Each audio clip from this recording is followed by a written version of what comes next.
Hello everyone. Recently supreme Court का एक verdict आया है। उस वर्डिक्ट को समझने से पहले हम डिस्क्वालिफिकेशंस के रूल्स एंड रेगुलेशन को समझते हैं, जो हमारे रूल बुक में लिखा हुआ है। समझते हैं। Member of parliament and member of legislative assembly, इन दोनों को डिस्क्वालीफाई करने के लिए अपनी पोस्ट से हमारे पास 3 प्रोविजन है। पहला प्रोविजन जो कि हमारे कॉन्स्टिट्यूशन में मेंशन है, article 102 for member of parliaments and article 191 for member of legislative assemblies कहता है। अब इनके अंदर भी कुछ पॉइंट्स हैं कि किस ग्राउंड पे डिस्क्वालिफिकेशन हो सकता है। First one is office of profit, unsound mind, undischarged insolvent, and अगर वो इंडिया का सिटीजन साबित नहीं होता है, तो इन सारे ग्राउंड्स पे किसी भी मेंबर ऑफ लेजिस्लेटिव असेंबली और मेंबर ऑफ पार्लियामेंट को डिस्क्वालीफाई कर दिया जाएगा। सेकेंड प्रोविजन है हमारे कॉन्स्टिट्यूशन के 10th शेड्यूल में, जिसको नॉर्मली हम बोलते हैं एंटी डिफेक्शन लॉ। इसके अंदर भी हम एमपी या एमएलए को डिस्क्वालीफाई कर सकते हैं। लेकिन जो इस केस से जुड़ा हुआ है, जो मैं एक्सप्लेन करने वाला हूं आगे, उसमें सबसे इंपॉर्टेंट प्रोविजन है the representation of people's act 1951। याद रखिएगा, the representation of people's act 1951 क्या है केस। इसके थर्ड सेक्शन को पढ़ते हैं, section 8 sub clause 3। Section 8 sub clause 3 कहता है कि अगर किसी एमएलए या एमपी का कन्विक्शन होता है और उसको 2 या 2 से अधिक सालों की सजा मिलती है,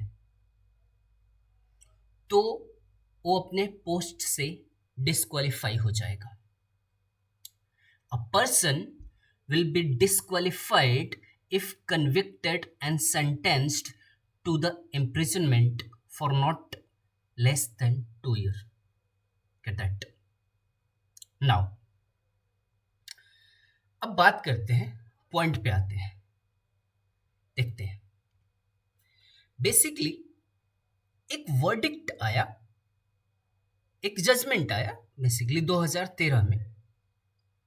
इस जजमेंट पे आने से पहले हम देखते हैं कि केस क्या है। हमारे कंट्री के एक प्रोमिनेंट मेंबर ऑफ पार्लियामेंट ने कुछ दिन पहले, फॉर सपोज मान लेते हैं, एक्स मान लेते हैं, कुछ दिन पहले की बात है कि किसी पर्टिकुलर कम्युनिटी के अगेंस्ट उन्होंने कुछ एब्नॉक्सियस स्टेटमेंट दे दिया। अब उस कम्युनिटी ने लोअर कोर्ट में पिटीशन फाइल कर दिया, और जब पिटीशन फाइल किया गया तो उसके जजमेंट में ये आया कि उस मेंबर ऑफ पार्लियामेंट को, अब अच्छा, जो पिटीशन फाइल किया गया था, ध्यान देने वाली बात है, जो पिटीशन फाइल किया गया था वो आईपीसी सेक्शन 500 के अंदर फाइल किया गया था। और आईपीसी सेक्शन 500 डेफेमेशन का ग्राउंड है, और इसके अंदर जो मैक्सिमम पनिशमेंट है आईपीसी सेक्शन 500 के अंदर, वो 2 साल का पनिशमेंट है। तो इसके अंदर जब पिटीशन फाइल किया गया तो एक 2 साल का ग्राउंड दे दिया गया कि भाई डिफेमेशन का केस है, तो 2 साल का मतलब पनिशमेंट सेंटेंस कर दिया गया। अब जैसे ही ये 2 साल का पनिशमेंट सेंटेंस किया गया, तो ध्यान देने वाली बात है कि representation of people's act section 8 sub clause 3 triggered हो गया, क्योंकि उसमें 2 साल की बात की गई है। अब ऐसा हुआ तो एक वर्डिक्ट आया था, जजमेंट आया था 2013 में, जजमेंट किया था। जजमेंट ऐसा था कि अगर किसी एमएलए एमपी को डिस्क्वालीफाई किए, पहले का मतलब इस जजमेंट से पहले का प्रोविजन था कि अगर किसी एमएलए या एमपी को डिस्क्वालीफाई किया जाता है तो उसे 3 महीने का मौका दिया जाएगा, मतलब 3 महीने तक डिस्क्वालीफाई नहीं होगा। लिली थॉमस जजमेंट आया, lily Thomas versus union of India, और उसमें उस जजमेंट में ये बोला गया कि नहीं, जिस दिन वर्डिक्ट आएगा उसी दिन वो एमएलए या एमपी डिस्क्वालीफाई हो जाएगा। This is the Lily Thomas judgement. अब कुछ दिन बाद एक और जजमेंट आया, दैट इज लोक प्रहरी वर्सेस यूनियन ऑफ इंडिया। लोक प्रहरी वर्सेस यूनियन ऑफ इंडिया में ये बोला गया कि सपोज, अब लिली थॉमस जजमेंट में क्या था कि 2 साल का पनिशमेंट, मतलब I am sorry, sub clause 8(3) में क्या था कि 2 साल का पनिशमेंट। अब किसी को 2 साल का पनिशमेंट मिला है, लोअर कोर्ट ने दिया है सपोज, अब वो बंदा जिसको पनिशमेंट मिला है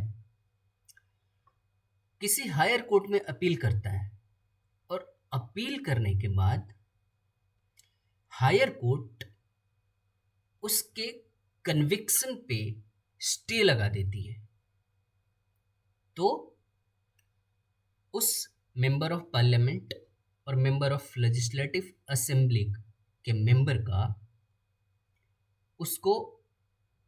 उसका डिस्क्वालिफिकेशन भी रुक जाएगा, और वो जिस एरिया का एमएलए या एमपी है वहाँ का एमएलए और एमपी भी रहेगा, क्योंकि पूरे कन्विक्शन पे स्टे लगा दिया गया है। ये जजमेंट आया लोक प्रहरी वर्सेस यूनियन ऑफ इंडिया में। अब आगे देखते हैं हुआ क्या, केस क्या है, केस पे आते हैं। अब सवाल आता है कि क्या एक बार पनिशमेंट हो गया तो उस पे स्टे लगेगा या नहीं? ये तो लगेगा, ये तो फिक्स है कि जजमेंट आ गया था लोक प्रहरी वर्सेस यूनियन ऑफ इंडिया का, तो ऐसा पॉसिबल है। तो रिसेंटली हुआ क्या है कि जिस एमपी को डिस्क्वालीफाई हो किया गया था, तो लास्ट फ्राइडे पे सुप्रीम कोर्ट का एक वर्डिक्ट आया है, जिसमें justice B.R. Gavai and etcetera some other जजेस ने एक वर्डिक्ट दिया है, और जो लोअर कोर्ट का जजमेंट था 2 साल का पनिशमेंट वाला प्लस डिस्क्वालिफिकेशन वाला, क्योंकि आईपीसी सेक्शन 500 के अंदर मैक्सिमम पनिशमेंट दे दिया गया था, तो सुप्रीम कोर्ट ने अभी क्या किया है रिसेंटली, उस कन्विक्शन पे ही स्टे लगा दिया गया है। उस कन्विक्शन पे स्टे लगाने का मतलब उस सेंटेंस पे स्टे नहीं, उस कन्विक्शन पे ही स्टे लगा दिया गया है। मतलब कि अब जिस एमपी को डिस्क्वालीफाई किया गया था वो एमपी अब अपनी पोजीशन भी हेल्ड कर पाएंगे, और फिलहाल के लिए वो डिस्क्वालीफाई भी नहीं हो पाएंगे। आप देख सकते हैं, the supreme court on Friday stay the conviction of Congress leader, मैं नाम नहीं लूंगा अभी फिलहाल यहाँ पे, in a criminal defamation case for the something surname remark allegedly made the political rally in Karnataka 2019। तो फिलहाल क्या सुप्रीम कोर्ट ने जजमेंट दिया है, वर्डिक्ट दिया है कि इस पूरे जो लोअर कोर्ट ने जजमेंट दिया था उस पर फिलहाल के लिए उसके कन्विक्शन पे स्टे लगा दिया गया है। तो फाइनली अब उनका मेंबरशिप भी मिल जाएगा और आगे की प्रोसीडिंग भी चलती रहेगी। So thanks for watching. आप बताएंगे ज़रूर आपको समझ आया नहीं आया, this is very much important for GS paper 2। So thanks for watching, thank you very much.